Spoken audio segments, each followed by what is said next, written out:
Hello, thanks for having me here, and I'm really excited to hear all the stories that other entrepreneurs have had to share. We all know numbers like 75% of VC funded startups don't make it, and even companies that do succeed seldom succeed on the exact business plan that they started with. So it's ironic for all of us here as entrepreneurs, whether it's at a bigger company or you're starting something within or starting something of your own. Success isn't guaranteed, but what is guaranteed is failure. You definitely are going to fail, and so it comes down to how we can turn that around to be successful. So I just wanted to give a little bit of context on my background. My background in technology sort of covers three kinds of experiences. I worked with bigger companies launching new products, and this was specifically with Microsoft and also with Comcast. I was a venture capitalist, so I looked at early stage tech companies at Draper Fisher Jacobson. And third, I've been involved with running businesses for startups. I was previously with JetSetter, which was acquired by TripAdvisor, and I ran a business line for them. And now I'm working on my own startup called SmartyPal, which is a mobile and game-based learning platform where I do everything from programming to product to making coffee for the team. But the one common experience I think through all the different kind of technology roles I've been involved with has been failure, where things don't go as you expected. They could be small failures or big failures, but clearly there have always been lessons to learn. And it's always been new lessons. But I thought I'd focus today on three of the biggest lessons from my perspective that I try to keep in mind going forward. I'll draw on examples from my experience at Microsoft because it was sort of a high-profile failure, so to speak, and how we are trying to apply that with our startup to learn from those mistakes.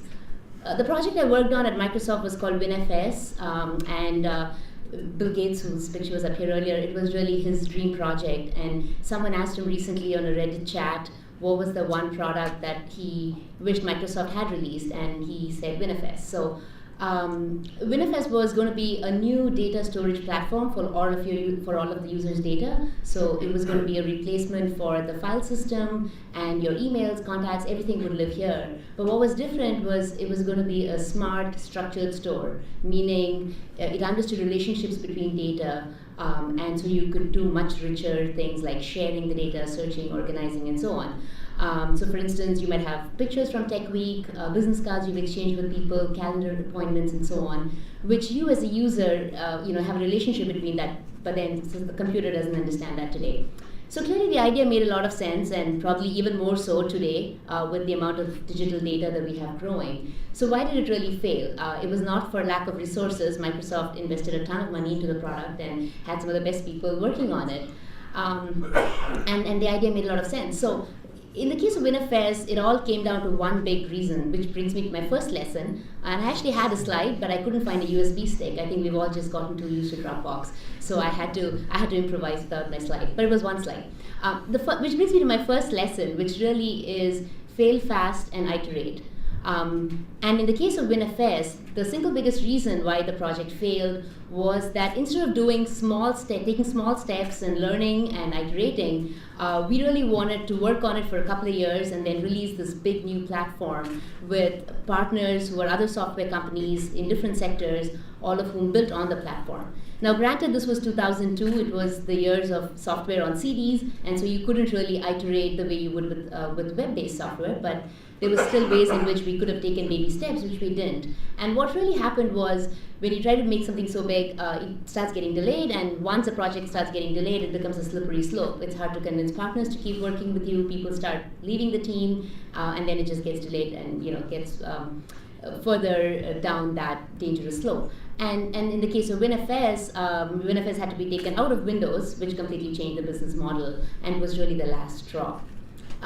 So oftentimes we talk about what works, but I think it's even harder to figure out when is the right time, and that brings me to the second lesson I have from my failures, which is it's easier to say what will work, it's harder to say when it will work. And what I mean by this is it's easier to say what's a good idea, but is this the right time for it? So before WinFS, Microsoft had a project called Hailstorm, where the idea was that all of your data would live in a store like this up in the cloud. But this was in 2002. It obviously makes a lot of sense today. All your data lives in Dropbox and Gmail and all these cloud-based sources. But in 2002, when Microsoft asked customers, they said, wait a minute, you mean I have to trust you with all my data up in your servers and not on my computer? That doesn't make any sense. So clearly the idea made sense. It was just 5 years too early for its time. And so what we try to do with our startup is we try to build minimum viable products. We start with to apply the two lessons that I just mentioned. We start with what hypotheses we want to test, and so focus on building an MVP or a minimum viable product that will test exactly those things, and then put in place metrics we can measure to quickly decide if we should move forward with this or not. And what we found with SmartyPal, the learning platform, is when we put in just a little bit of marketing dollars into it and then we pulled back, we wanted to see if it will continue getting downloads and growing, and it did. But with a different idea we were working on, that was not the case. And so it was helpful for us within 2-3 months to figure out which one worked and really double down on it, rather than having spent 2 years on it. And finally, that brings me to the last lesson learned, which is really that it's much easier to fail when you're small. It's sort of why I still don't know to ski, and my son probably can ski better than me. But the idea is that, like with our startup now, we've focused on doing our experimentation, failing fast and learning before we raised any outside money, when we can actually afford to do that. With WinFS, with Microsoft I started in the team when there were 10 people, the team grew to 100 people, and at that point you become like this big ship which is almost harder to change course. And so it becomes that much harder to learn from failure, which is not the case when you're small and nimble and actively make failure a part of your process. So that's what we're hoping to do with our startup. Obviously, these lessons make sense, and it's much harder to actually implement them. So, for example, with failing fast, you're always tempted to build that one little extra feature or fix that one additional bug that would make the product better. But you really have to draw a line to say, what am I trying to test here? I'm not trying to build the most perfect product the first go. So it's still a learning process, but I find it useful to keep these yardsticks in mind, and I hope you find it thought-provoking too. Thanks.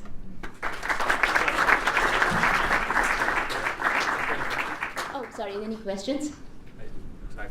I wanted you to talk a little bit more about the difference between failing in a large company versus a startup. Talk a little bit more about that. Any lessons that you think larger organizations could learn from smaller ones, or even smaller should learn from larger ones about failure?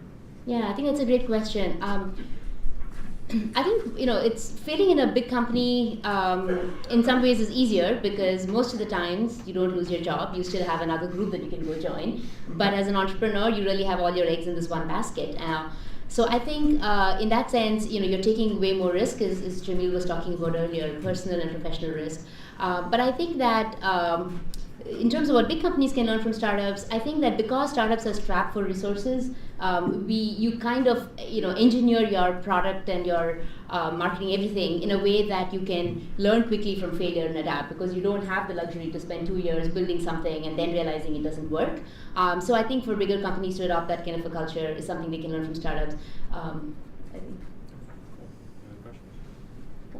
Thank you. Oh, sorry. Yeah. You talked about making failure part of the process. What principles do you think companies need to do to be able to make sure they can do that? Yeah, that's a great question. I can talk about what we've been doing in our own experience. So I think one of the things I mentioned is we want to fail fast. So we start with saying, when we launch this product, what are the key hypotheses we are trying to test, so that you can focus on building features that will help you validate whether your core assumptions are right, whether you should go ahead with this product or not. And equally, we think about what metrics do we want to measure to validate or to disprove our assumptions. So we, I think that making failure almost a milestone, which is what do we have to do to get to our first failure, or realize that great, we didn't fail, we were right there. I think that becomes an interesting way of thinking, where failure becomes part of your milestones, and that's how you're trying to validate key assumptions as well as figure out what the next step should be. I think that would be an important thing, and I think it's really, really important to keep iterating, because that also helps address timing. Because even if you build the most perfect product, if you're 6 months too early or 6 months too late, it doesn't help. Okay, thank you.